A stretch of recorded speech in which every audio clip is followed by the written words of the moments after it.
Hello future home buyers and kabahay. So for today, i-share namin sa inyo itong property na to, itong unit na to, itong model na to na single detached house, napaka-spacious. So sa mga naghahanap ng single detached house na meron pang pag-ibig financing, pwede nyo po itong gawing option.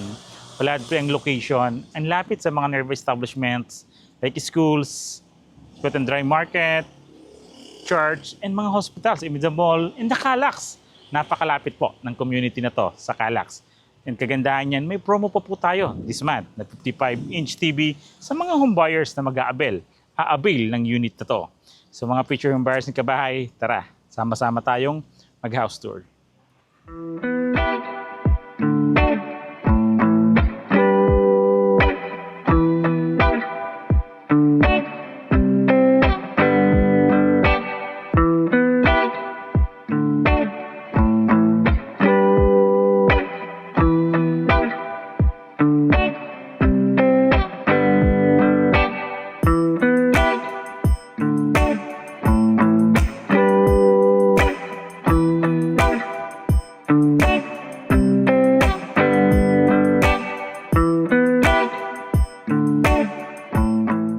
Hello again, future home buyers ng kabay. Again, this is Randy Salvador. Of course, may misis si Julian Salvador, this 2025. Kami pangarap po ang susi at tulay patungo sa pangarap yung bahay. Sobrang lakas ng kulog. Na-review ba sa video? Lakas ng kulog at makidlat. Kasi uulan na. So for today, nandito nga tayo ngayon sa Acropolis Golden Horizon, located at Barangay Hugo Perez, 13 Martires, Cavite, para ipakita sa inyo ang single detached house na to na si Athena model. Kung makikita nyo naman, may lot area siya na 112 square meter and the floor area niya naman is 90 square meter. Meron na po itong 3 bedrooms, 2 toilet and bath. Kung makikita nyo, napakalaki ng balcony and of course, our carport. Tara, tour tayo. So this is Athena single detached house. Kung makikita naman yung facade ng bahay natin, is napaka-modern, di ba? Napakaganda and mataas. Sobrang taas po ng ceiling.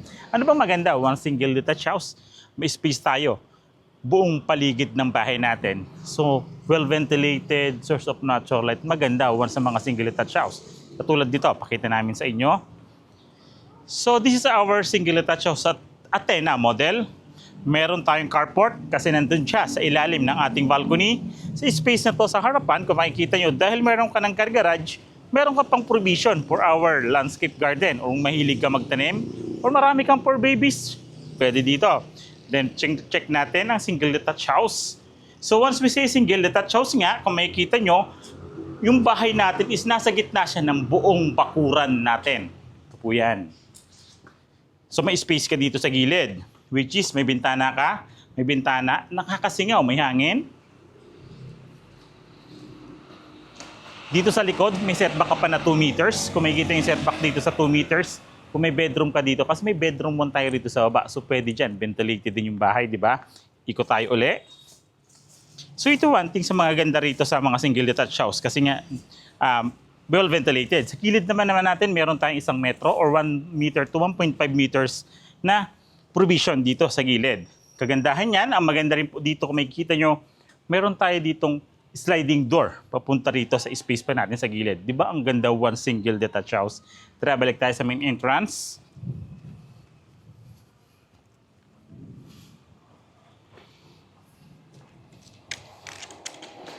Okay, pasukin na natin si Athena single detached house. Tara po.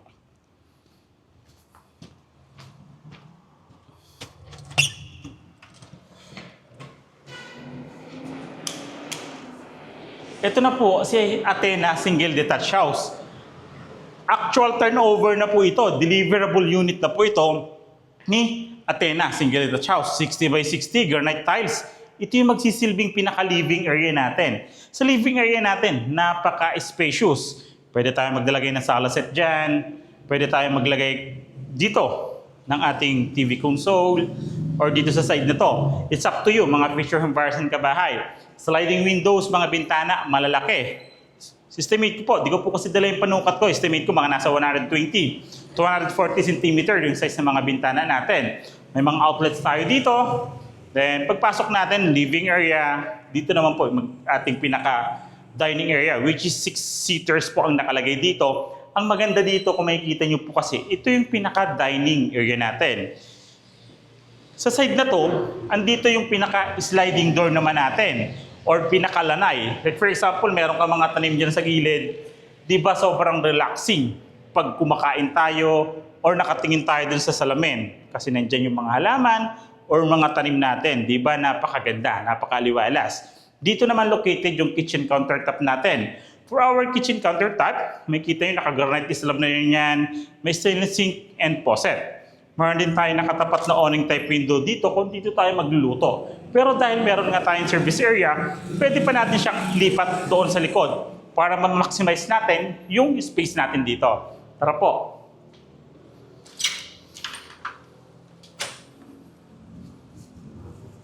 Ito pa nga po yung dalawang metro natin na service area rito. Kitchen countertop, pwede nyo siyang ilagay dito. Another bedroom or another expansion, pwede rin po. Pwede kayo maglagay ng mga storage dito or sa pang bedroom. Napakaganda ng single detached house. Kagandahan nga nito, dahil may 3 bedrooms po ito, may bedroom 1 tayo sa baba. For example, may mga senior citizens tayong kasama or tayo, gusto natin dito lang sa baba para huwag na tayo umakyat sa taas, pwede po, may bedroom 1 po tayo dito. For our bedroom 1, ito po yung bedroom 1 natin. Sobrang lapad din niya po kasi kasyang-kasya po yung double size bed natin ditong or queen size, kasya po dito sa space natin dito. Then meron tayong isang dalawang bintana na sliding window, di ba? Ayun sinasabi ko. Kasi kung buksan natin yan, buksan natin to, pasok na pasok yung hangin, di ba? Dahil may space pa tayo rito. Yung space na to, pwede natin lagyan ng built-in cabinets or storage natin. Yung space na to. Or, for example, work from home ka, pwede ka dito maglagay ng office. Tara po. Check naman natin yung first toilet and bath dito sa baba. Session na kayo mga kabahay. Madilim yung video natin, sigurado ako. Kasi wala tayong ilaw. At the same time, pabuhos na po yung napakalakas na ulan. Yan, ito yung toilet and bath natin dito, na first toilet and bath. Naka-tiles, pero madilim I'm sure. Complete accessories during the turnover, and meron tayong awning type window dito na malaki for ventilation. Okay po? Medyo maliit nga lang ang toilet and bath dito. Yung first toilet and bath natin, hindi siya ganun kalaki, to be honest po, sa inyong mga picture embarrassing kabahay. Then ito naman po, yung ating magiging hagdanan, or yung staircase natin. Sa staircase natin, stairway natin, meron pa po tayong space sa ilalim na pwede natin gawing storage area ng ating mga cleaning material, walis, dustpan, or any na pwede nating lagyan or storage sa mga tsinelas. Pwede tayong maglagay ng space dito kasi malaki pa po yung sa ilalim. Tara po. Buhos po yung hagdanan natin. Then, footsteps natin is wooden po. Una kami sis, pakita natin to. Doon ka galing sa taas.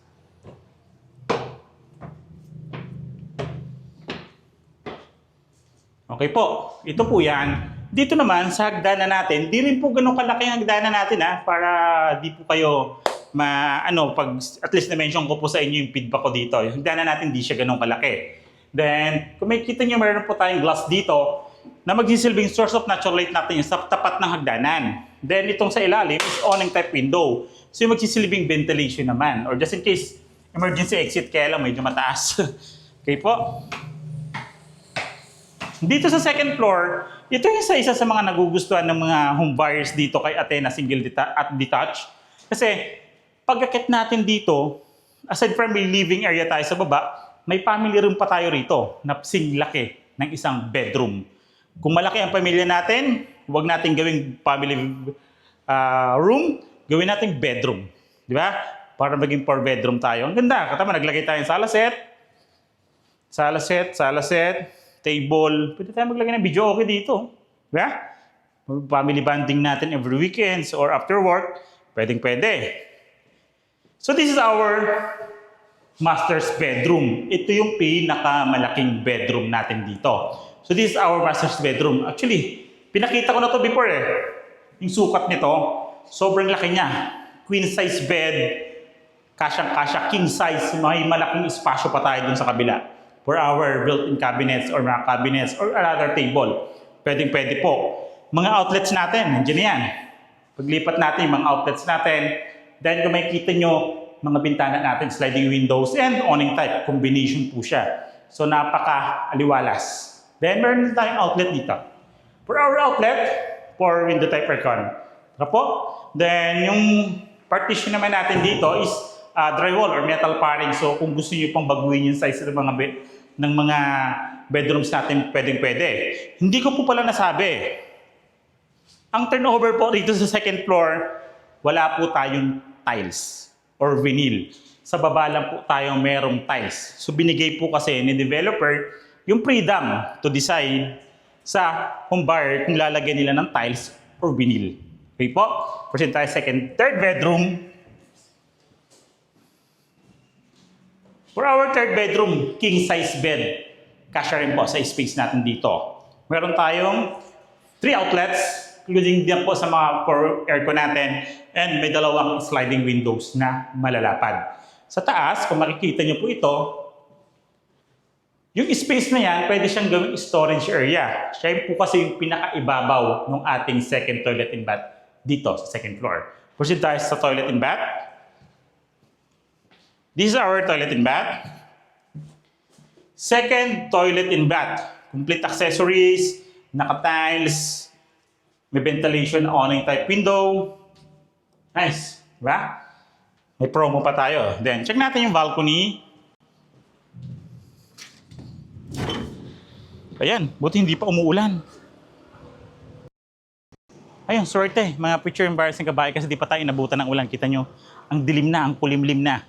So ito po yan, yung balcony natin. So ito yung magsisilbi naman natin for relaxation. Or sa umaga, pwede natin siyang gawing sampayan, di ba? Sa gabi naman, pwedeng tambayan, relaxation. Or pwede tayo maglagay ng mga cabinets dito, cabinets ng mga halaman natin. Maglagay lang tayo ng polycarbonate dito sa taas. Pwede na tayo mag-relax dito, kwentuhan after work. Relax after work. Habang nakatanaw dyan sa kalangitan. Di ba? Picture embarrassing kabahay. Available to through Pag-ibig Financing. Ngayon, pag-usapan po natin ang presyo. Tara po. Picture embarrassing kabahay, nakita na natin si Athena model single detached house dito sa Acropolis Golden Horizon. Located nga ito sa Barangay Hugo Perez, 13 Martires, Cavite. Available through bank and Pag-ibig Financing. Ito si Athena single detached house. Quick recap tayo, 112 square meter loft area and the floor area is 90 square meter. May 3 bedrooms, 1 family room, 2 toilet and bath, and a balcony, of course, wide car garage. Available nga to through Pag-ibig Financing. Inbound financing, so lalagay ko po dito yung price sa gilid para mas makita nyo po from total contract price, reservation, down payment, monthly amortization, and the required income. Pit na pit ba sa atin to? Single detached house. Prime location pa. Napaganda ng location nito mga picture embarrassing kabahay and complete amenities. Okay po. Si mga contact numbers po namin naka-flash po siya sa screen. Viber and WhatsApp. Yung mga social media accounts naman namin nasa description or the comment po. Pwede niyo po siyang bisitahin doon para mas madali niyo po kaming makontak. Pini-featured naming property. Diba? Then kung ngayon pa lang po kayo napapadalaw sa aming YouTube channel, like, subscribe, and pindutin nyo na po yung bell button para updated kayo sa mga bagong videos namin katulad nito. Again, this is Randy Salvador. Of course, my wife, si Julian Salvador. This 2025, kami pa rin po ang susi at tulay tungo sa pangarap ng bahay.